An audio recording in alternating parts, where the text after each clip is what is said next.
నా దేవుడు జోక్యం చేసుకుంటే, నా దేవుడు గనక నీ మీద, నీ కుటుంబం మీద, నీ పిల్లల మీద శ్రద్ధ నిలపగలిగితే, ఏ అరణ్యంలో ఉన్నావు?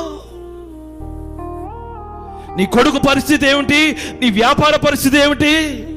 నీ జీవన విధానం ఏంటి? చావు బ్రతుకుల్లో ఉన్న ఒక చిన్నవాడి స్వరం విన్నాడు దేవుడు, అతని మీద శ్రద్ధ నిలిపాడు. ఆగరు, ఎందుకమ్మా భయపడుతున్నావు? నా దేవుడు నీ మీద శ్రద్ధ నిలిపాడు. ఈరోజు చాలా కుటుంబాలు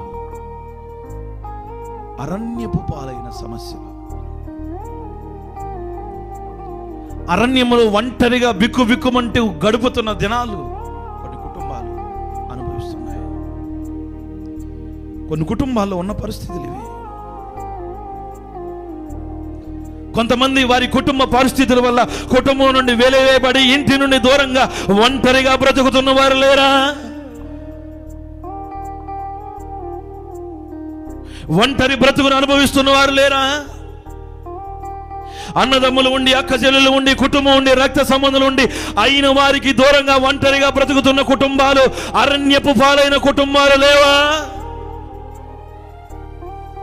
ఈరోజు వారితో నా దేవుడు చెప్తున్నమాట, నా దేవుడు నీ మీద శ్రద్ధ నిలిపితే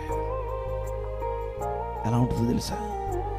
అరణ్యములో నీటి ఊటను ప్రవహింపజేసి ఆ నీటి ద్వారా నా దేవుడు నిన్ను తృప్తిపరుస్తాడు. దేవునికి స్తోత్రం, హల్లెలూయా.